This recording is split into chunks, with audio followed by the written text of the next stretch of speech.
right. So listen, I want to thank everybody for taking a holiday weekend, at least here in the United States, to be with us, talk about universal values. I don't think we could probably come up with a more poignant or pertinent conversation than for today. And we're going to start things off with a moment of silence to remember the victims in Uvalde and Ukraine, both victims of senseless violence that should not occur. So we're going to take a minute of silence if we could.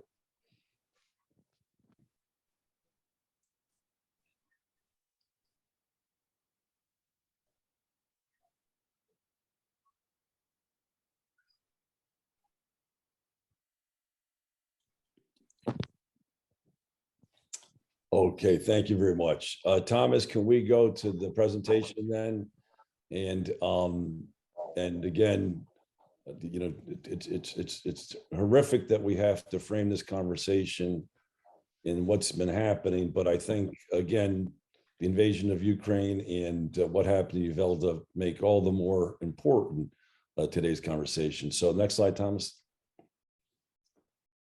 So what we're going to try and do today is we're going to turn it over quickly to Arthur Schwartz. Arthur, if you'd wave your hand. Arthur is the executive director of character.org. Is that right? Executive director, correct, Arthur? It's president. President, okay. I was going to say numero uno. I wasn't sure. Yeah, leads character.org. And ultimately, he's going to lead us in today's conversation, but I just want to set the scene for the goals. And then next slide, Thomas, and I'll turn it over here to Arthur, who's going to talk about our goals here. But the essential thing, we want to hear from you. We want to generate a conversation. Thanks. Lark, I think we're missing some people from China, but maybe you can find out if anybody had difficulty getting through. Arthur, over to you. So I'm just quickly going to go through what is on the screen right now and try to identify how the different programs in the US and I'm sure around the world foster values and dispositions for the 21st century.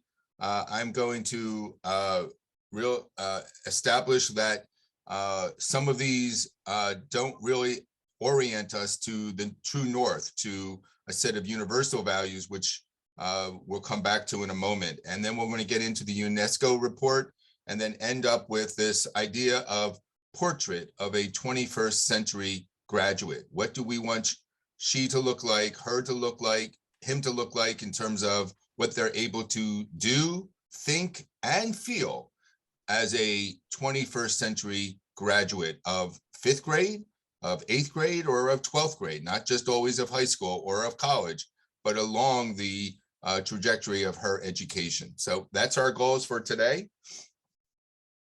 And what's the next slide?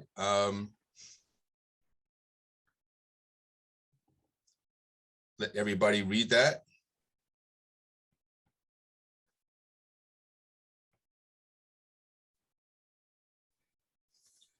So whoever put this slide together, I appreciate the person bolding ethical thinkers and doers, because I have many friends who know what to do, they can think it, but they don't cross what we call that divide, that moral gap between knowing what we should do and then actually doing it. Sometimes because of peer pressure, for other reasons, we don't ever cross that gap from thinking to doing. So thank you for bolding that. Let's begin. Kaishaba, right? Is that, Lark, is that the Chinese word for let's begin? Kaishaba? Oh, is she on? Joe, you're muted. That's so impressive. How could you speak Chinese so well? I've led a lot of Chinese classes when I was a professor, both in China and in the US. So let's begin. Kaishaba. Kaishaba. Wow. Next. Arthur, if I could just make one statement here on that previous slide, Thomas, just one statement. Because this is the last of the COLP conversations we're holding.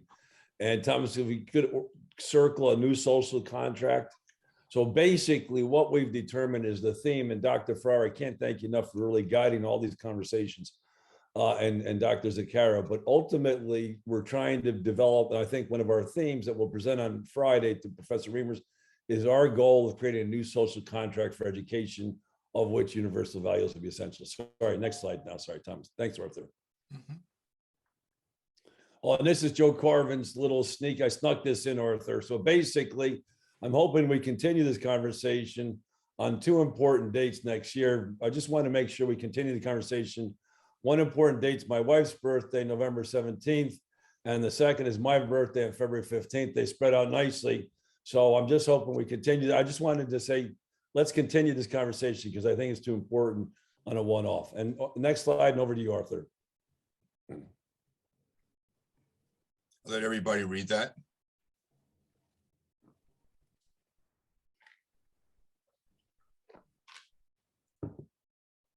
And now we're going to try and come up with our own values. Yep, let's do it. All right, next slide, Thomas. I think, Thomas, you're going to introduce Jamware here, right? Yes. Let me just grab the link. And put it in the chat, I guess, too, right? Yeah, so I'm going to put a link to the Jamboard in the chat, and then I'm also going to share it on my screen. And everybody can participate in this Jamboard. They can add their thoughts to the slides. So I think we're going to start with the first question being, what values do you hold important? And the way you navigate Jamboard is on the top, you have these arrows and you can go back or forward. And then on the left-hand side, you have this toolbar, and this little note thing right here is where you can add sticky notes, and they'll populate onto this board, and you can give your voice to the conversation. Okay, Thomas, I hit the link. It's saying view only. You know what? I'm wondering whether or not, just for purposes, because we're such a small group, whether or not we can just share our values and have Thomas write them down so we could hear that, you know, Joanne said this or. Perfect. Yep. You know, Let's go for it. Yep. So Thomas, you and I will be note keepers then. All right. So Thomas, I'll start it off with, oh, Vicky just started us with respect, empathy, and creative thinking. Respect, empathy, and creative thinking. So Thomas, oh, good. You just do, okay, good. Perfect. Good. Excellent. You know, why don't we do it one at a time so we could really all hear? I'll go next just to kind of get going. I wrote down just two. Hope, I think that's a very important, and family is important. You got to hope your family's not dysfunctional. Yeah. But even I'll in go. dysfunction families, people hold it as a high universal value everywhere. Exactly. Thank you. Yep. I'll go kindness and advocacy. Mm.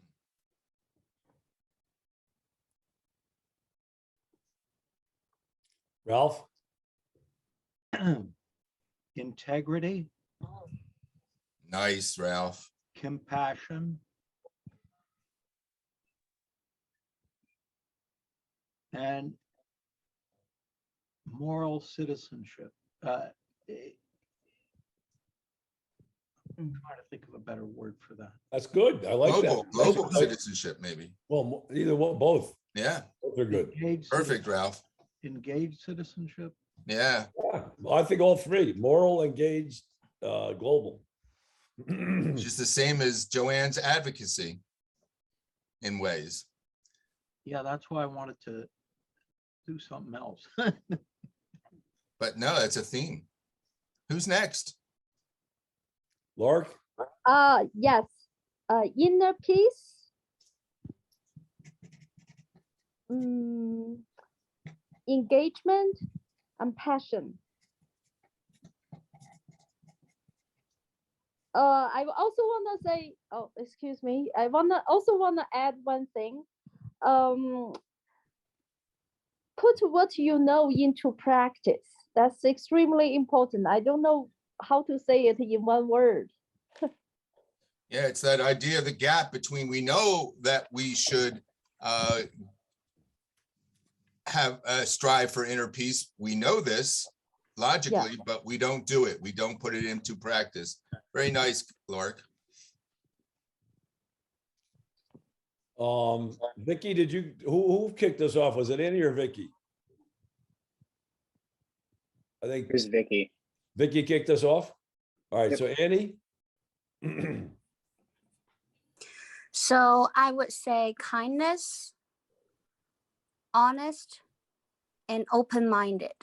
Whoa, Mm. nice one.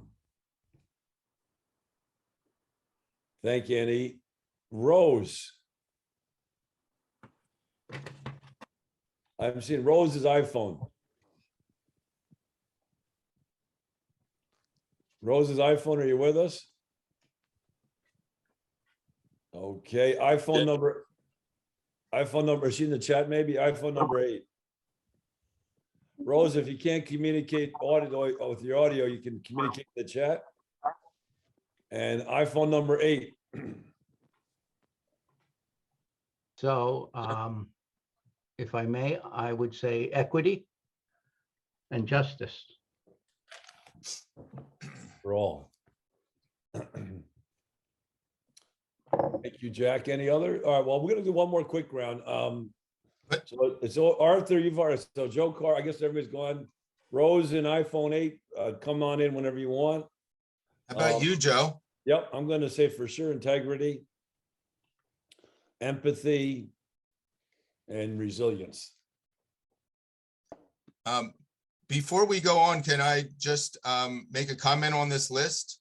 Please. All right. Thomas, below these posts, can you just write 4 words vertically? So the yeah, like right there. The first one would be moral. You know, and below that would be performance. And yeah, you could put it actually anywhere, like below all those post-its. But and the third one would be intellectual. And the fourth one would be civic. And so in the field of character development, we see 4 areas of character. And it sometimes helps us when we're working with schools to make sure that we have core values, universal values that are in each of these areas. So moral would be integrity, equity, justice, but also empathy, kindness. So those would be all of the areas of moral. Under performance, I'm glad that Joe had resilience, because performance is about resilience. It's about showing up on time, but also doing your best, especially when there are setbacks, you fail forward. Intellectual character is open-mindedness. That is the classic example, but also intellectual humility. I don't know everything. If, you know, Jack, I know you told me how you like to be a lifelong learner. That is a strength of intellectual character. And the last is civic character, respect. Going through here, well, I would say respect, engaged global citizenship, the idea of advocacy that Joanne talked about. Those are examples of civic character. So when you're putting together this idea of this blooming of different core universal values, understand that we think about them falling into one of these 4 areas. Any questions about that before we go on? I just want to jump in with a comment. And when you're working, I'm so glad that you've listed these. When we're working with principals, especially this intellectual vulnerability is so important, because they don't want to show that they may not know everything. Yeah. And how do we help say that we're all here, we're learning together? That's why schools are so dynamic. No one has all of the answers. So I'm glad that you brought that up. Yeah, Fallible conversations we talk about all the time, right? That's exactly it. I have something to learn from you. Maybe I have something to offer you. Yeah. Absolutely. Arthur, can I just, two things. One, intellectual vulnerability, you're saying the principle, just to understand, saying the principals may feel a little bit intellectually vulnerable? Staff. Yeah. Staff, I said that, Yeah, especially as no, a I'm not just teacher. saying, Yeah, no, yeah. I never even thought of that concept. And I just to emphasize then, learning together, that's the whole purpose of this exercise, Dr. Farrar, as you know, shared mission for education. And really, no one has all the answers in today's world. So it's got to be a shared enterprise. Collaborate, collaborate, collaborate in diverse groups is the theme. One other thing that just occurred to me, maybe some of the reason we get pushback from our principals who are not part of the One World Network is that they don't see themselves in this global setting. Mm-hmm. So I have one quick comment that moves us from moral to performance. It's a value I know near and dear to the heart of some other people here. It's called courage. Yeah. And then In fact, Thomas, could you add, I want to give people another chance. I have a couple more I want to add as well. So could you add courage, Thomas? You get one more shot at adding these to the things. So thank you, Ralph, very much. Courage, keep going, please. I want to, well, perhaps the point is education as a discipline is all so much inside the box that when you come with a concept which will solve problems, they don't get it. So it's not necessarily a pushback. It's like everything is focused on where does this fit into what we are already doing, even though what they are already doing may not be solving the problem, but may be adding to the problem. Absolutely. Thank you. I was going to add a value. Thank you, Ralph. Thanks very much. I was going to add a value, harmony. Harmony. And what's interesting in China, I think it's so accepted that they don't even think about it. And Lark, would you share the 4 values at Jilin Primary? What are the 4 values, if you remember, or Annie or Vicky? Can you guys remember the 4 values at Jilin Primary? Honesty, trust, what is the second one, Joe? Trustworthiness. Yep. Uh, I think perseverance. Isn't perseverance one of them? Diligence. And That's Annie, performance. Annie, what do we have? Is there a 4th one, Annie and Vicky? I thought it was harmony. And the last No, one is harmony's kindness, understood. I That's think. why that's the interesting thing. Harmony's so understood, it's not even explicit. Kindness. Kindness. Yeah. Trustworthiness. I think it's the Yes. It's one word. It's one word. Yes. Yeah. I was going to It's one point that word. out. So just from my academic lens, when I look at that list, I don't see anything from the intellectual character area. And so I'm going to ask my friends and colleagues at Jilin Elementary, think about curiosity as a intellectual virtue, as a character strength that we could, when we come back to Portrait of a Graduate, how do we know our 5th graders, 8th graders, 12th graders are curious, that they want to learn more? This is it would be an example of intellectual character. No, Art, I got to thank you. I never knew, and I'm going to ask you to help us as a follow-on. Thomas, put this in the notes, follow-on. Arthur, if you could help me define, I didn't even know there was such a thing as intellectual character.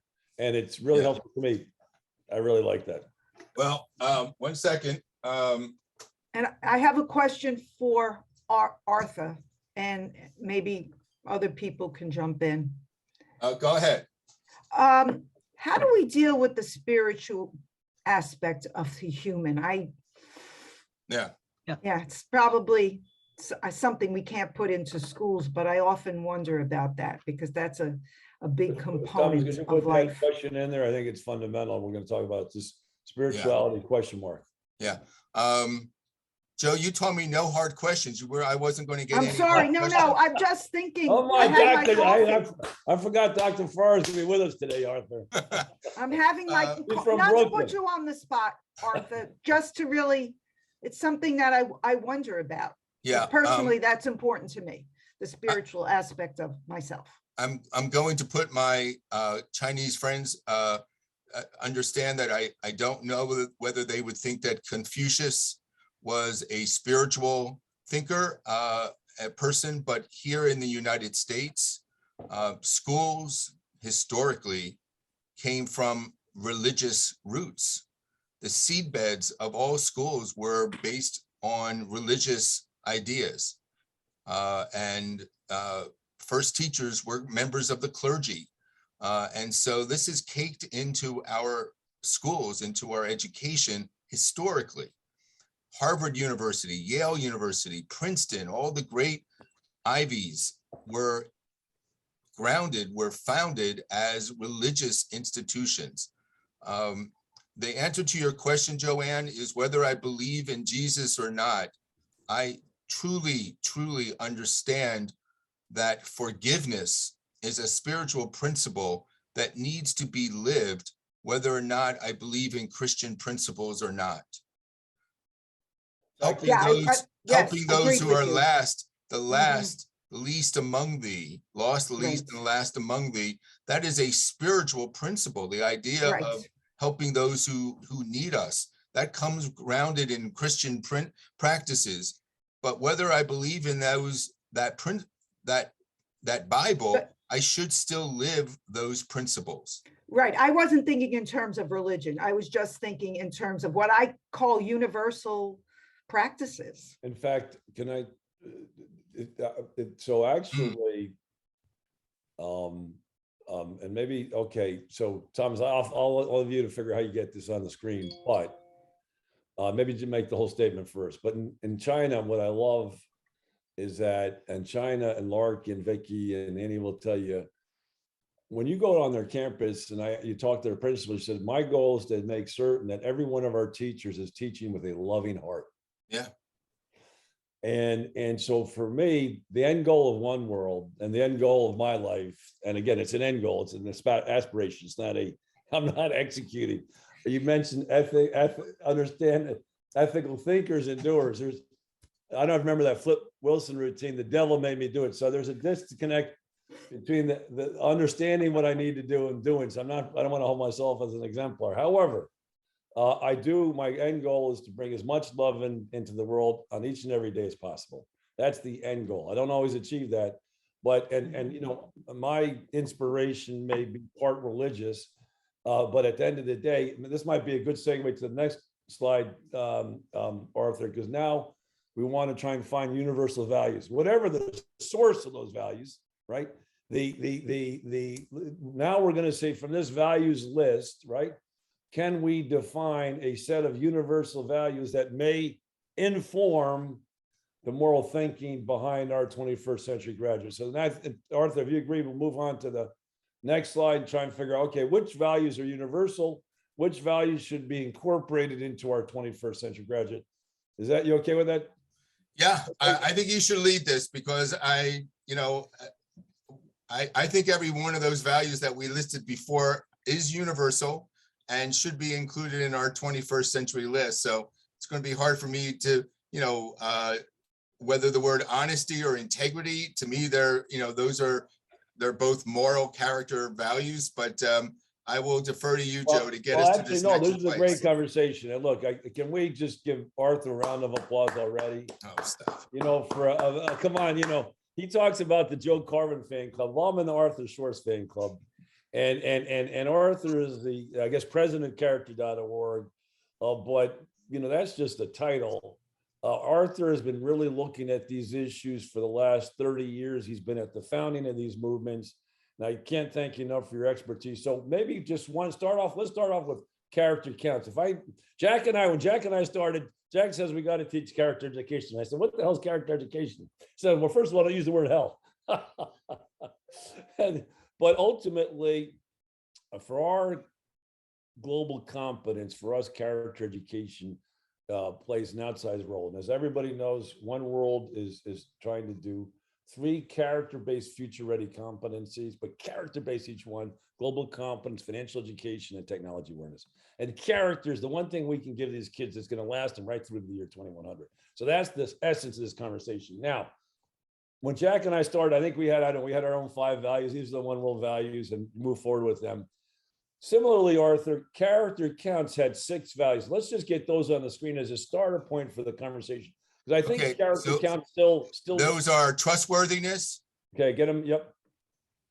respect, responsibility, fairness, caring, and citizenship. Wow, pretty good. So that's a good starting list. Yep. I guess, okay, so we'll start with the thumbs up vote, although I realize on the recording, the thumbs up vote doesn't appear, so we'll tell what the vote is.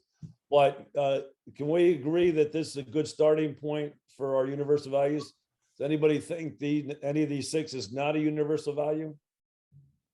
All right, so that's a good starting point for our universal values. What can we add? What can we add to these universal values? What other values? Ralph, I'm got to believe you got some good values for us to add to this. I don't. I'm greatly remiss because we were funded by Fetzer and how you bring spirituality forth in public school, and exploring spirituality is my whole life. So I guess the question is, given that, so at whatever time or wherever you feel, Joe, I love your idea that love, caring, Arthur, forgiveness. The point is, how do you approach it?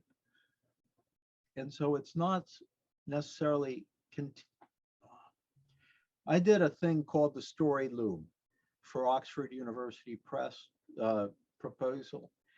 And India has 101 values that have to be incorporated into their formal education. At Wow. that point, Templeton had 12, if you remember, Arthur.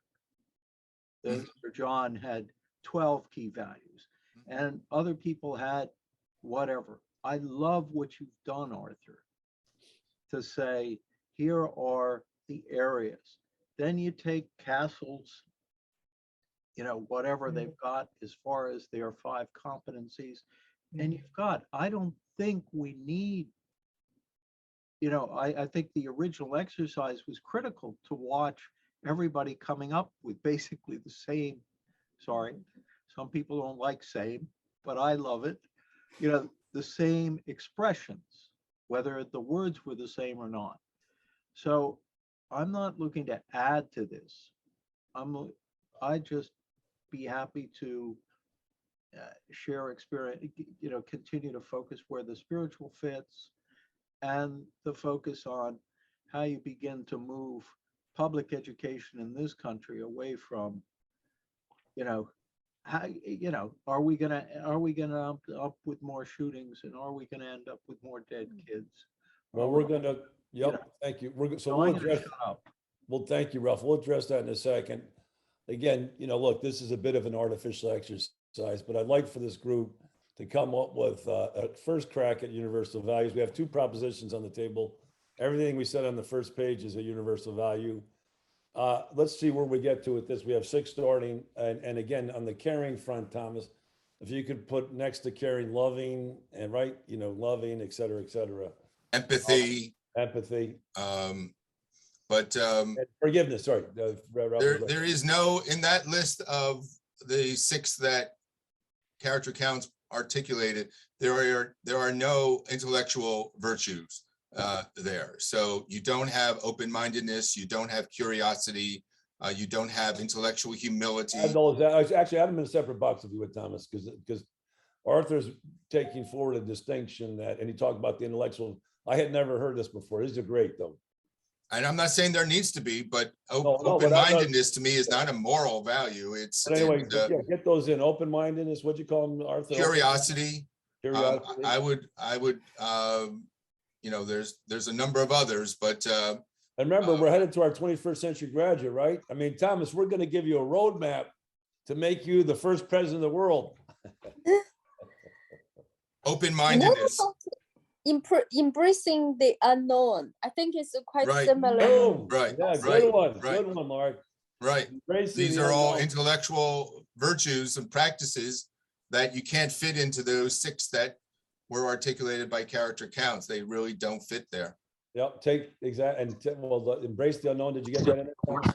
And especially if we're talking about 21st century, the intellectual character part seems to be really important to us. Is resilience in the universe? Resilience is performance. What? Resilience to Oh, perform no, when you did have we a get it in the setback. first 6? Did we get it in the first 6? Was it Oh, character? you know, that's so interesting. Responsibility comes closest to it, but that's a point well taken, Joe. Maybe you want to articulate something more about grit, Yes, I do. resilience, I do. diligence. I think resilience is an essential 21st century skill set. Yeah. And I shared with the kids yesterday. Look, I'm sorry, but at the end of the day, life's going to throw challenges at you like never before. My sister's my hero. Her husband was killed on September 11th. He walked out the door, never to be seen again. And she had kids who are 13, 15, and 17. And how do you deal with that, right? So today's world, in a VUCA world, we need to be super resilient, super persevere. And I think that's a absolute card. Well, of course, we know our friend from University of Pennsylvania, grit, right? Angela Duckworth. Again, I love these athletes that fail. Ralph Branca. If Jack will remember Ralph Branca and Bobby Thompson. 1951, the shot heard around the world. Ralph Branca throws the pitch. The Giants were behind 20 games. They come to a playoff game. Bottom of the 9th, Bobby Thompson hits a 3-run home run against Ralph Branca. The shot heard around the world. Ralph Branca. Giants win the pennant. The Giants win the pennant. The Giants win the pennant. Now, as a Giant fan, I was thrilled, but I came to know Ralph Branca. Now, Ralph Branca, every time he met anybody the rest of his life, he threw that pitch. That's resilience. And years later, it looks like, never been proven for sure, but it looks like the Giants were stealing signs. Says the Dodger fan. But that they knew what was coming. The guy, and Angela, the reason I met Angela Duckworth went to the coach of the Seattle Seahawks. And he brought her in to help him to build his resilience after he made probably the stupidest football call in the history of the NFL when he passed on the 1-yard line and the New England Patriots win the Super Bowl. Yeah, can we go back to the previous slide though, Joe? Just to, please, if we're going to talk about grit, I just want to be clear that grit has 3 parts to it. The first part is you got to be passionate about something.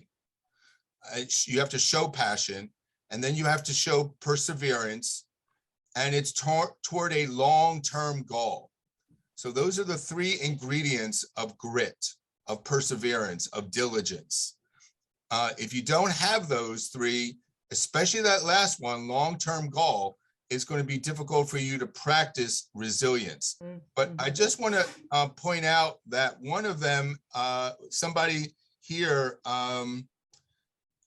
where was it? Had used the word passion somewhere. Yeah, it was Lark. Inner peace, engagement, passion. And so passion is so critically important for grit.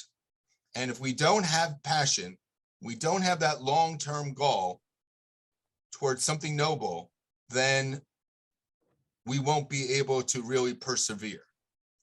So your sister was able to do that because she had that long-term goal, the welfare of her children. She had that passion to live nobly after the death.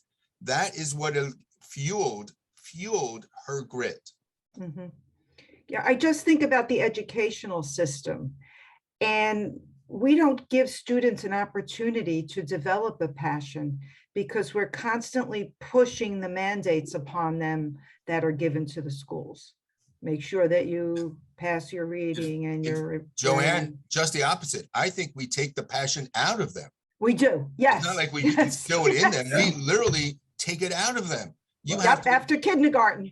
yeah. And then, maybe when you get to college, then you can kind of, reignite your passion, but don't do it in 10th grade. Don't do it in 6th grade. Just learn the lesson. Yes, for sure. Yeah. And it comes to what are teachers modeling, right? Are teachers passionate about their work? Because that's contagious, and students absorb the good and the bad. Ralph, did you want to say something? Yeah, just briefly. Arthur, I love the way that you've structured this. That's why we focus on story and the idea of helping kids find their story and then go change the story of the world. So in its context, it provides an internal context to take all these, whatever values, and let them internalize it. And then have an arc which takes them into the service learning and takes them into the passion and connects them with climate change and connects with poverty and connects them with the critical Millennium Development Goals, however you want to do it. But for us, the narrative, we've got all these individual values and everything else, but what's the dominant narrative? All right, perfect. Actually, that's a great segue, Ralph. Great segue. Thomas, go back to the presentation. To the one other point I wanted to make here today, if you go back to our presentation and go forward, this is exactly right, Ralph. In fact, we're going to share one of the, okay, hold on, keep going forward, Thomas.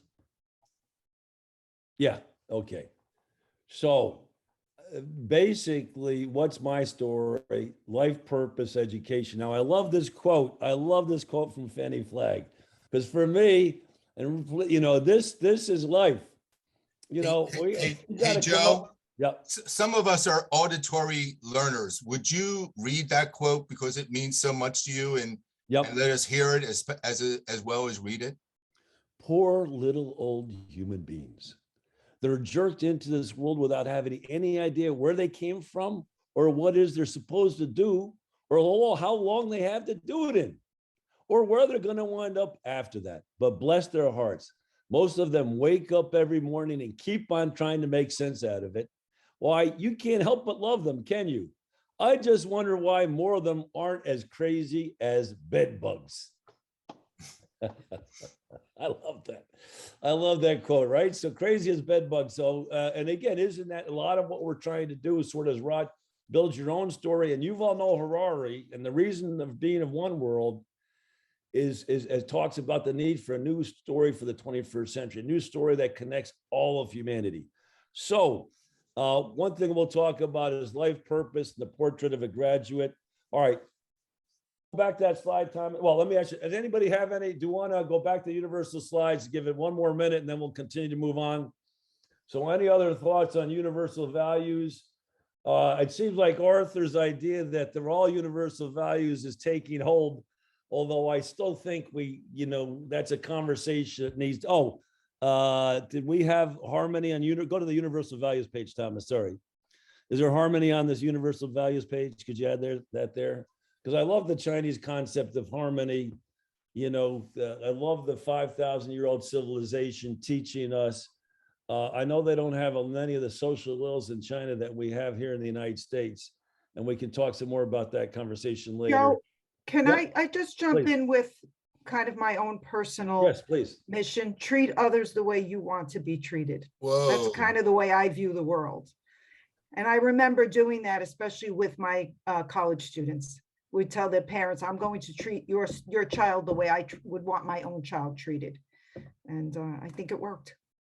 Hi, Joanne. That's what I taught in the American school, and that's what students always say in the morning, every morning. They say, treat others the way you want to be treated. Yes, Wonderful.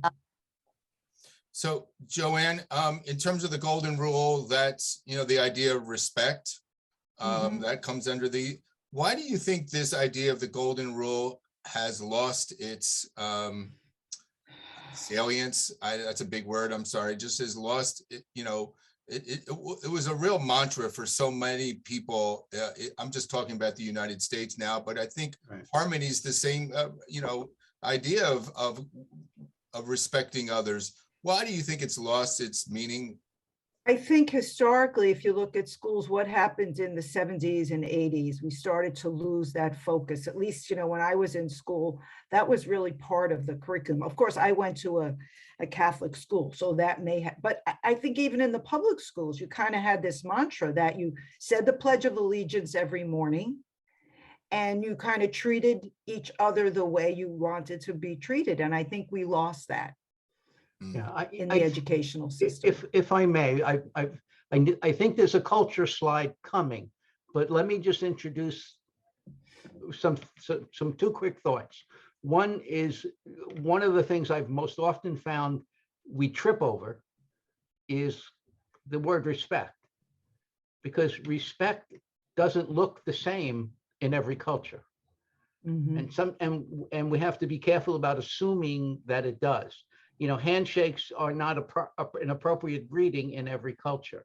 The way we stand up for or disagree, or the volume we speak, or the values are different. Who goes first into the elevator, believe it or not.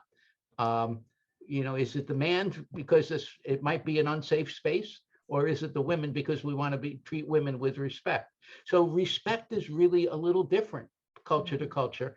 And I think part of what the golden rule has suffered from is the realization that how I want to be treated is defined by my culture. Excellent points. And it Excellent, assumes that everybody else wants to be treated the same way as I do. And so just watching for those little cultural trapdoors that sometimes we mean well and can cause more difficulties. Just a caution there. Well, actually, Jack, that's quite interesting. So we could argue that respect is a universal value, but it's manifested differently. Yes, exactly. I mean, I always laugh, the Japanese businessman at the telephone, in Japan, they bow and they defer. Right. And he's on the payphone and he's still going, he can't see you. He can't see you. I would just quickly interject that the culture shift from golden rule, meaning do unto others, to he who holds the gold makes the rules. Turning education into part of and defining each individual purely in commoditized, to say we are educated on what to buy and who to vote for, not with critical thinking and not with love and not with caring. And so what you're doing, Joe and Arthur and everybody here, is building a culture which is loving and caring and inclusive, but goes forth in the fourth industrial revolution, which I love. Fantastic. Thank you. Boy, you've been doing all our segues today, Ralph. Thank you so much. That's great. All right, let's get back to the presentation now. I think what we're going to try and get is pretty much just quickly go through, Thomas, and then we'll go to the survey results. So we'll talk a little bit more about life purpose. Yep, keep going. Well, again, in terms of thinking about life purpose, I'll just, one of the things we're trying to do at One World is build a transition generation. We'll talk about our 21st century graduate, but ultimately in a world where you don't work, right? So we're going to go from a world without jobs to a world without work. Life purpose potentially, according to Mark Zuckerberg at least, becomes more important because we're moving, as Jack continually tells us last week, from an age of scarcity to an age of abundance. And that means if we only learn how to get along in 2030, we can achieve the Sustainable Development Goals of a world without poverty, a world without hunger. I have no doubt whatsoever we can achieve those goals if we simply learn how to get along together. Next slide, Thomas. Not so simple. Which is the value? Oh, we talked about that. Next. We'll come back to this. And then we're going to have a bonus conversation. This program ends at 10 o'clock. maybe a bit earlier. And then we're going to have a conversation on cultures of peace. The second definition of universal values is given to us by this gentleman, Mr. Sen. And ultimately, Mahatma Gandhi argued that nonviolence is a universal value. We're going to talk about that in a bonus conversation from 10 to 10:30. If anybody wants to talk about cultures of peace next. Here's some of the values that UNESCO thought were. So Arthur, do we need to change what we've done? They talk about, so this directly from the report, then they talk about the need to teach values of respect, empathy, equality, and solidarity. I don't think we had solidarity on our list, did we? So Arthur, these are the 4 values. Should we add any, what should we do with our discussion of universal values as it relates to UNESCO? Arthur, you want to kick that off? I don't have much to say there. You know, again, I'm quite aware that intellectual character, the intellectual values and virtues are under developed in this list. There's, you know, solidarity is a civic character, respect is civic or moral, empathy civic or moral, equality certainly civic. So I would just say there's nothing here about performance character. There's nothing here about intellectual character.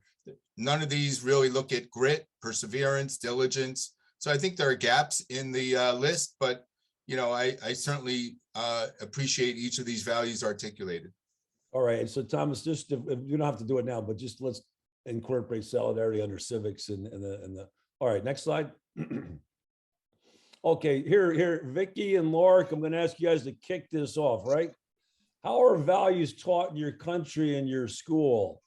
So in Wales, they teach religion. Joy, and this gets to your point, they teach religion. They don't advocate for religion, but they teach religion. I don't know why we can't teach religion in the United States. It seems the United States is strictly forbidden. And so then how are values taught in the United States? China, our Lark, I'm going to go to you, Lark. You still with us? Places a premium in harmony.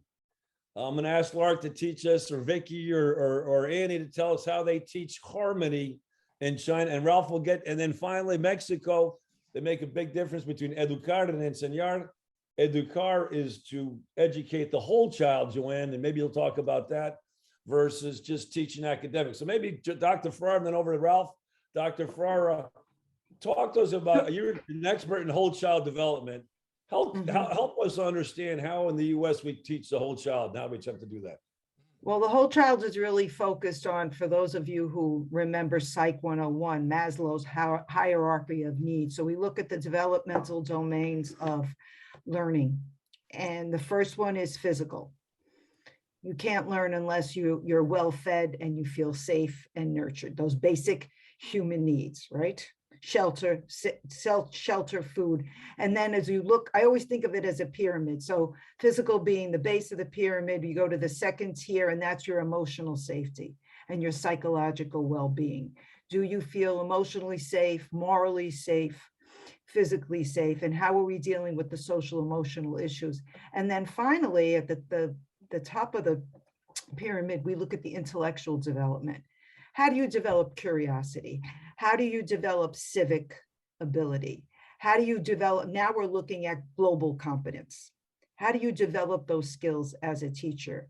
And one of the ways that some schools, especially in high needs districts, have done this for close to 30 years has been the implementation of what we call a community school strategy, which really focuses on those issues as really the core of their instruction prior to the academics. And one of the ways they do that is that they bring in partners to co-locate their services in a school building. And Jack is very aware of that because his wife taught in a school like that for many, many years.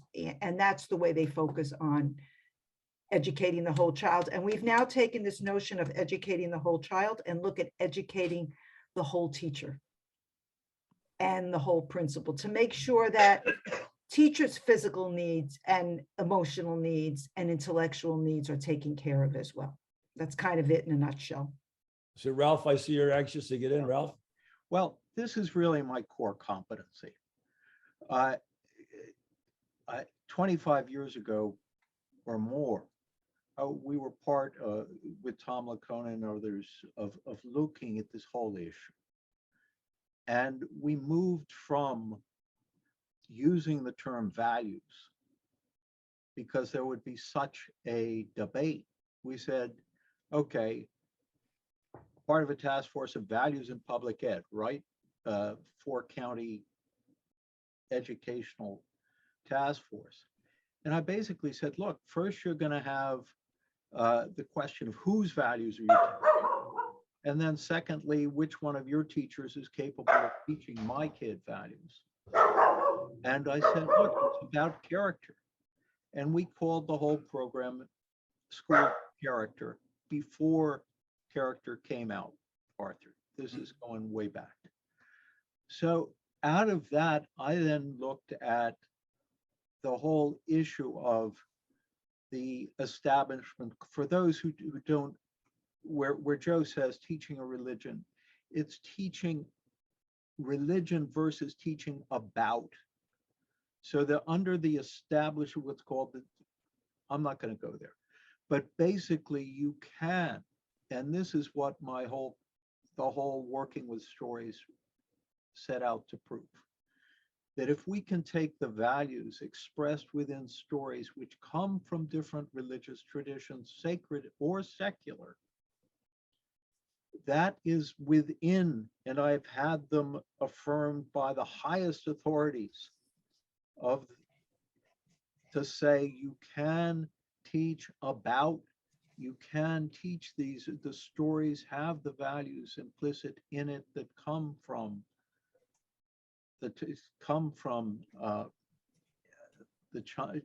China, come from. Excellent. So basically, Ralph, please put in the chat your link to your website and your. Well, I'm sorry to after school take so part, much but basically you're teaching values through stories, correct?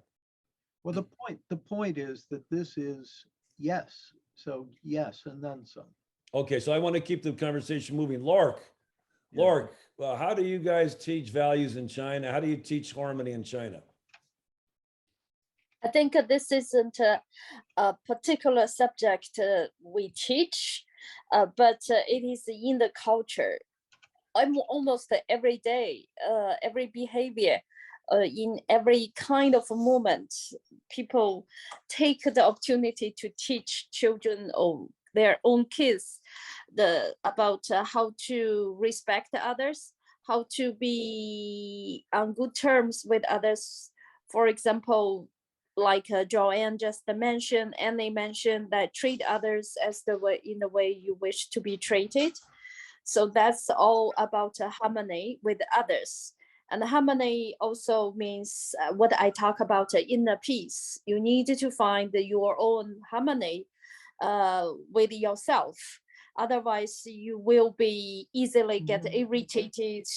Everything you see outside of the world is other people's mistakes. It's only because you feel irritated in yourself. There is a huge bombs, explosives in your mind. You need to deal with it first, and then you get kind of reconciling with yourself, and then you see the world with a kind of calm and a better understanding of others. You understand yourself, you understand others. That's very, very helpful. Now, again, just quickly, we were talking about this yesterday. Maybe you, Vicky, or Annie can talk about the way students are evaluated in China. Because if I understand correctly, it's not just about academics. I think even from like first grade, they have a report that's produced where by the teachers, the parents comment, the peers comment. Is that correct? Can you just briefly describe that? Yes, it's a report card. I think Annie tried to gather some last time while they were applying for some kind of character.orgs thing. So they have the report from teachers' comment about to evaluate students about how their performance at the school with the others, with teachers, with their peers. And then the comment from the classmates about how this person is how they act in class, and what is the relationship like between this student and others. And this is from the peer and also from other principals and also parents. Parents evaluated their children on that report card. Usually some encouraging words. See, I wish I could have done that. My son came to work for me and I brought him in for his performance review. I said, why did I wait 24 years to give you a performance review? I should have been doing it every year. Okay, next slide. I'm conscious of time, Arthur, please. All right, conscious of time, Arthur. I want to, but please, Arthur, over to you. Well, Lark, I just have a quick question. At the elementary school level, I understand that idea of the, the teacher, the parent, the peers giving the individual student feedback. Is there ever a moment in either elementary, middle, or high school where the student says, here's what I want to work on when it comes to my moral character, intellectual performance, civic character, that they set goals for themselves? They set the idea of here's how I want to grow in my relationships with people, my idea of doing the best work I can do. Is there anything in these report cards that gives agency, gives the student, I own my character growth? Oh, there is Yes, yes, Annie, please. yes, I agree. We do have that at the very beginning of each semester. Students writes down their goals on their report, and then we have the value that encourage students to start with their end goals in mind. So, and also, so the students have their own goals on their reports, and at the end of the semester, and they will evaluate by themselves if I achieve these goals or not. Annie, can you give me an example, or give us an example of one or two common goals that students articulate and write about? Yes, for example, I want to get along well. For first graders, they may say, I want to get along well with my classmates. And then they will write a story about how they have the conflicts or some not happy things happen between them. And then at the end, they will write another story about how they get along well with each other.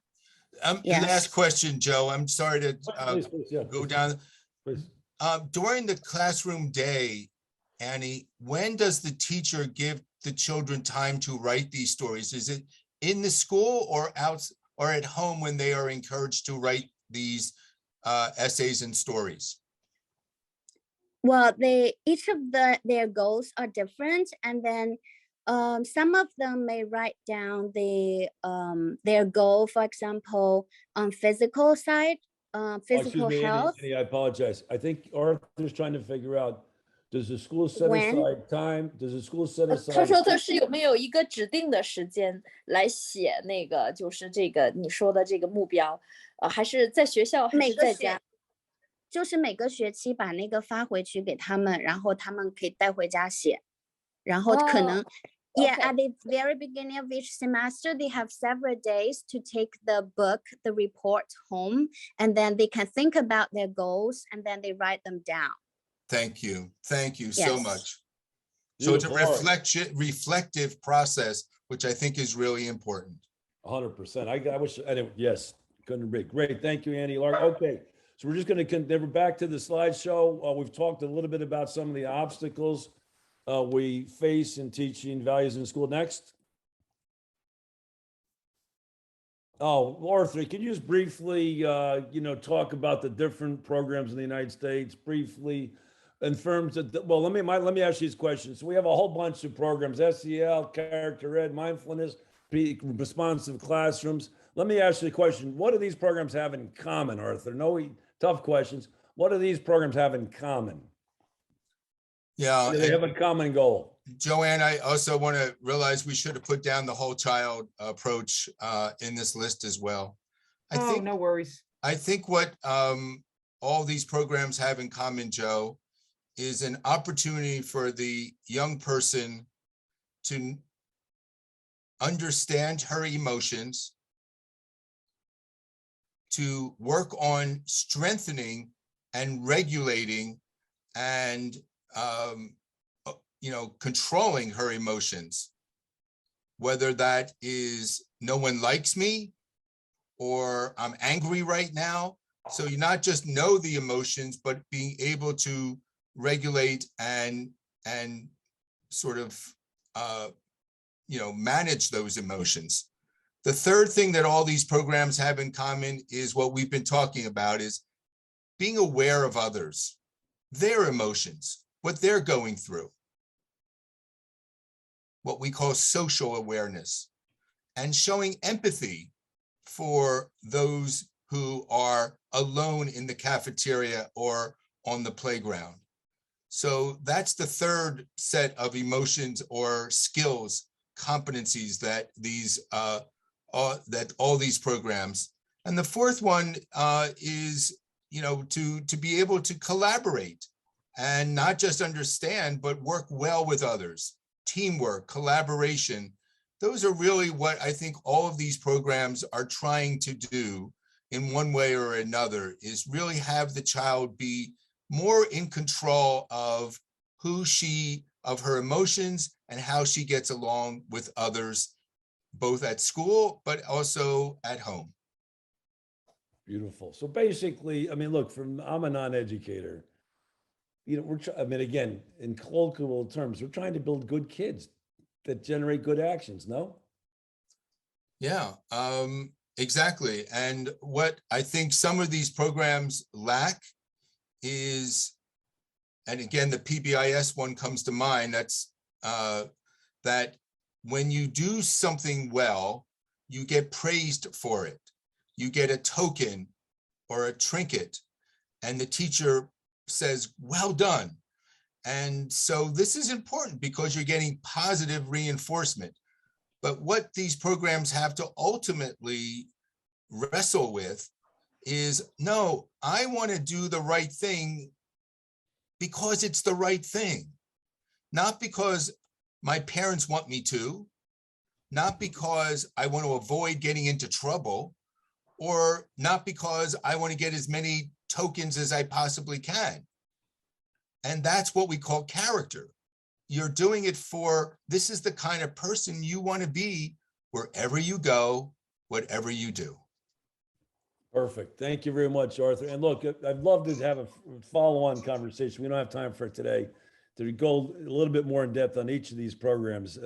This Joe Carvin's view of the world, I think, since there's such an adamant goal of keeping religion out of schools, which is understandable, we've created all these different ways to try and help kids become good kids. All right, next slide. Again, values and culture. We're not going to have a lot of time to talk about this today. Again, Jack, I think you've highlighted some of the difference and the need to understand. And I think Lark is actually quite interested. They don't even talk about harmony. It's inculcated from day one, from the time you're born. And we all know in Chinese and Asian society, you think about the group and harmony. And here in the United States, it's all about Big Joe. It's all about the individual. All right, next slide. I want to go back. I want to go back to that, Joe. I'm going to push back. Okay, please. Not push back. I'm going to push forward. Please. This individualized mindset, it's all about me. I don't know how we're going to change that by 2030. It is so caked into our, and this is the United States right here compared to China or even India. What's the matter? It is so caked into our sort of spirit of who we are, that we're free, we're autonomous. It's not about others and me, it's just about me. This idea of selfishness is so, again, I'll use the word caked into our culture, I don't know how we're going to change that. And I just want to make sure we don't rush through it, because this is the big problem. You know, Thomas didn't get into Boston University because he's a caring person, because he practices inner peace. He got in because he got certain grades and certain test scores, because that's who we are as a country. And I don't know how until we change that. And when you hire somebody at your firm, you didn't really hire somebody, you know, hire for character and then train them for skills. No, you wanted them to have certain skills, or you weren't going to hire them. So how do we change this individuated culture mindset that China doesn't have, but we do? Okay, in the well, US? I promised I wasn't going to jump in. no, Ralph, you got 30 seconds. Go ahead, 30 seconds, Ralph. You This gotta is really- spiritual transformation. This Perfect. is the connection. And I'll just stop there. I'll elaborate later, but Yeah, that, I think as we design our 21st century graduate, but I'm going to send you a video from Warren Buffett, which is fantastic. His 6 principles for investing. And the first one, they want to hire intelligent men and women of integrity. And he says, if they don't have integrity, you want them to be intelligent. So I would argue integrity is essential to doing business in the United States. We can talk more about that. Next slide, Thomas, because I really do want to. We're got 15 minutes left in theory. So the West is divided. We can talk about that. Next slide. I think that might be a blank one. Survey results. You can see them. We'll go through them quickly, but we're going to. So basically, the survey results gave us an overwhelmingly positive response, which I'm not confident is justified. You can read the results there, but basically our school believes that there is a set of universal values in which all people can agree and support, and we promote these values in our schools. You can see these are the highest scores we've gotten so far. Next. Ultimately, they seek to promote, the various things. Again, very high scores. Next. The school believes that the promotion of student well-being is critical to 21st century success, and the teachers gave themselves very high scores. Next. Go to 4. Sorry, 4. Yep. Global Connected is a part of what we do, getting pretty high scores. Create a culture of peace. Again, mostly high scores, less in the United States. Interesting. Yeah, there's my point. Yes, exactly right, Arthur. Thank you. And 6. Oh, this is your point, Arthur. You want to comment on this slide? Because this is one of the points you wanted to talk about, I think. Yeah, I'll be very brief here. Character.org has received support to put together a survey of parents of school-age children to kind of interview and learn about how parents think about these core values. So not what the school is thinking, but about what parents are thinking. And we are building off of a lot of other research, but I'll just share with you one from the organization Making Caring Common at Harvard, where you ask the parents what were the most important core values or universal values to pass on to your children. They said caring is most important, having them be caring people. And then we also want them to achieve and be successful. When the Harvard asked the students of these parents the same questions, they said, no, our parents just want us to be successful. Caring, no, I don't think they really talk to us about that. And so there's a gap between parents and even the schools in terms of these core values. Absolutely. They want to all get the big H, Arthur. All right, next slide. So, we'll talk about these results in developing our 21st century graduate, I think. Next. Okay, all right, here we go. So now, Thomas, back to the document. What's our 21st century graduate going to look like? Let's design that marvelous human being, and they should all be just like Thomas Ross. No, well, yes, and by the way, he was valedictorian, and he's a caring person, Arthur. Okay, so let's just start going. This is Thomas. I think you'll just keep going to.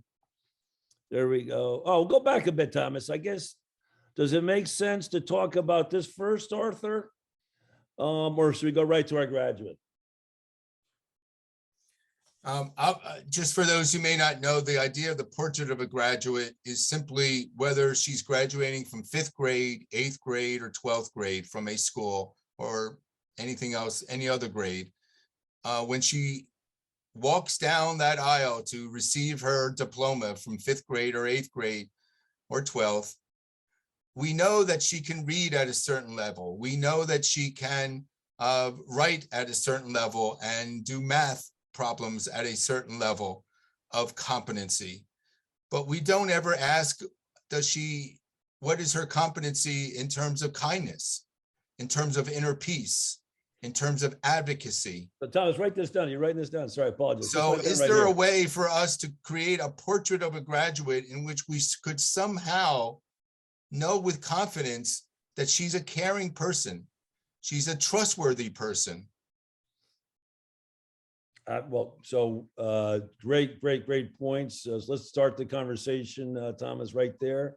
And actually, so one thing is this table stakes are academic competence, right? Math, English, whatever. That's a performance, right? And then Arthur's suggesting we need to find a metric for caring and character for. One thing, Portchester High School did create a certificate of global competence. So now they're encouraging kids in that way. But let's hear from everybody. Who wants that? What are some of the skills, dispositions, and values that are going to required in 21st century? Jack, you just gave a whole technology thing last week. Come on, baby. Where are the values that we need for the 21st century? What were some of the conclusions you guys came up with? You know, the ability to work in diverse groups is huge. But what I'm going to push back just gently, Jack. Yeah. How would you assess, evaluate, document that when a child graduates from 5th or 8th grade, that she is able to work in diverse groups? How would you, I don't want to say measure, but how would you know that she has that skill and competency? Well, Arthur, I apologize. We definitely need to do that. What I was going to get the skills up first, and then because communities of learning and practice. So what are the goals? And the next slide then, Arthur, absolutely. How do we do it? But you can answer the question now, Jack. Yeah, I would hope that we could go to a sort of portfolio approach, whereas as children move on from grade school to middle school to high school, that they take with them their previous learnings. And that Thomas, just go to a slide to the right. Let's get some answers. Whatever the slide to the right is, use it for, okay, well, good portfolio approach right here. So right, kind of think what the Chinese are doing and using reflection, but we'd have to have some, I hate to use the word benchmarks, but there'd have to be, what are we looking for, right? In fact, actually go back. So Thomas, we have one slide's the answers, the other one's the questions, right, or the values. So I'm going to go to the financial education. Today, you got to create your own job. And so for me, it's ethical financial education, but ultimately you need to know how to create your own job.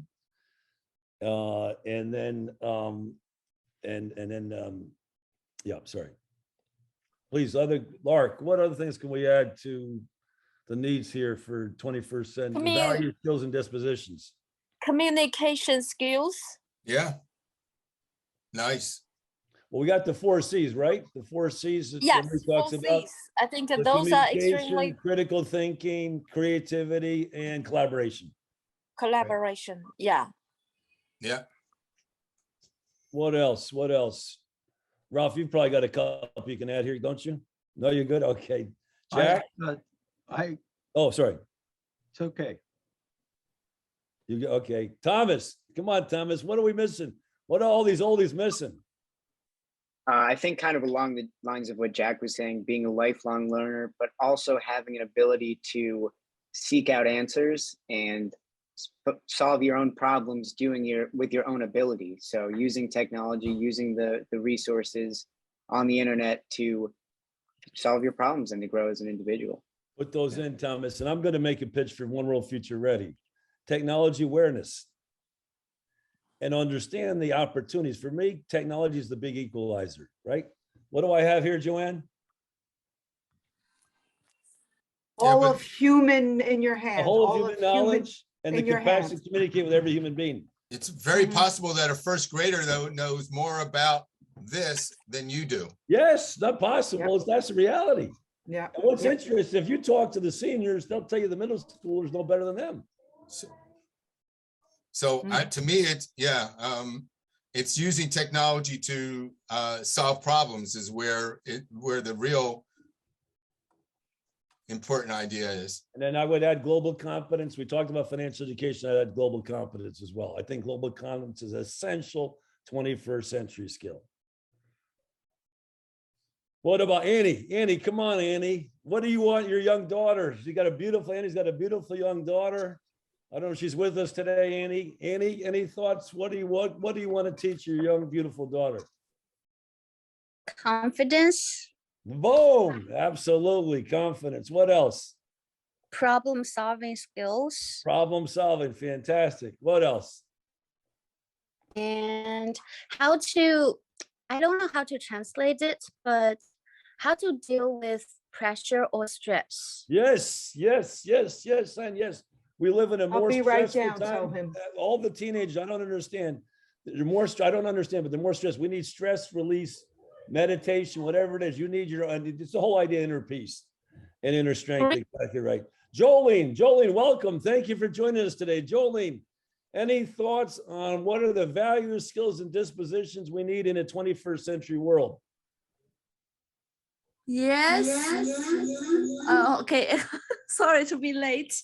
And I think for the 21st century talents, they need to, the minimum requirement, I think they need to be healthy.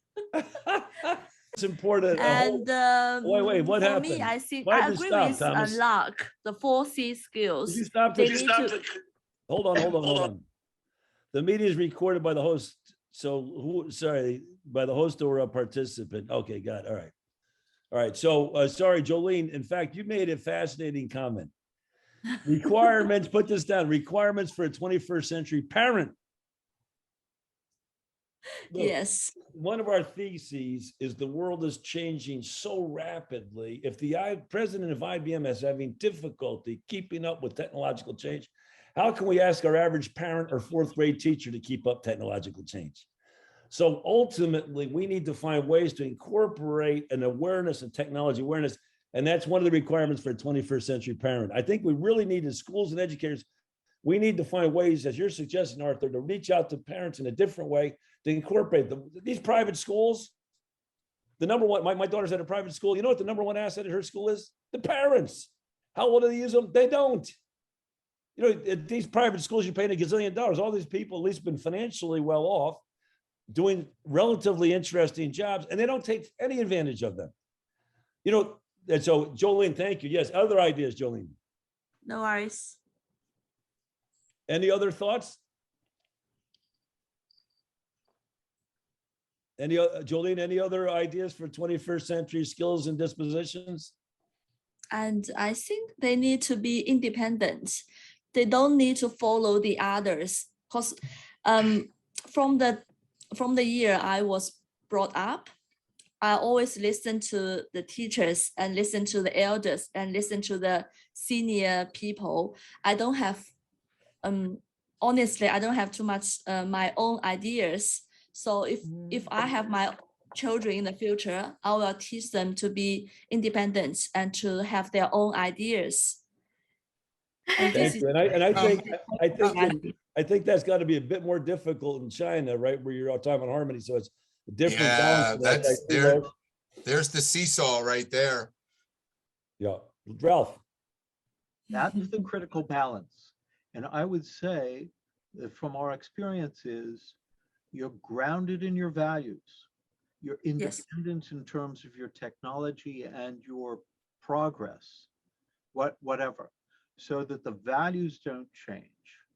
The values, as long as they're just, okay, let's put it this way.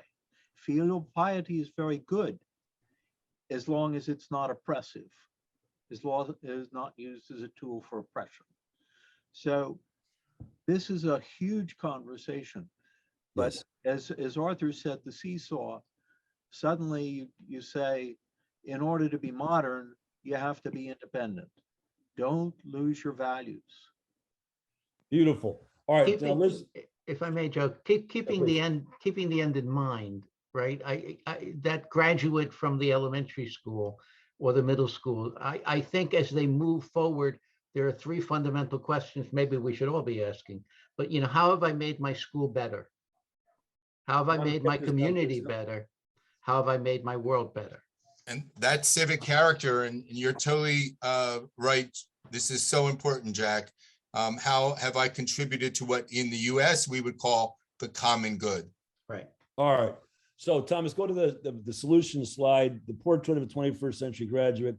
We got 3 minutes to come up with this. I don't think we're going to come up with the portrait in the next 3 minutes. No. But Arthur, what I was going to propose, I love the way you frame these different character traits, and I think you had moral, intellectual, performance, And civic. All right. So what I'd like to propose is the people on today's call will send an email around and ask you to come up with the character traits required using those 4 categories of a 21st century graduate. What if it was your school, right? And Jack and I will collate these. If it were your school, right? What would be the moral character traits you'd like to see developed? What are the intellectual character traits you'd like to see developed? What are the performance character traits you'd like to see developed? And what are the, sorry, my last one, Arthur? I was civic character traits you want to develop. So we're not going to get to it today because I do want to move to our cultures of peace conversation, but we will offer everybody in this email chain. And Arthur, maybe I'm going to ask you if you wouldn't mind taking 1 minute to explain into intellectual character, performance, the differentiating between them. Maybe take a minute now and then give you the last word on this particular. Well, if we could go back to the previous slide, that would help me just give some examples of moral character. It's really just the idea of honesty, trustworthiness. This idea of ethical is really wrapped around the word moral. Performance character has to do with this notion of, I'm looking at resilience. If you see right there, the idea of independence in terms of I can do this, right? Performance, I don't need to just depend on others. I can get this done. To me, I always think of it as just, you can't go through life saying oops all the time, right? You have that confidence that I can get this work done. In terms of intellectual character, the idea of everything from critical thinking to problem solving, those are all intellectual character. And then the last is civic character, which we just talked about, contributing to the common good. The idea of that we live in a global community, and how do I, whether in my school, community, nation, or world, contribute to that common good? Those are the 4 areas of character: moral, performance, intellectual, curiosity is my favorite there, and civic character.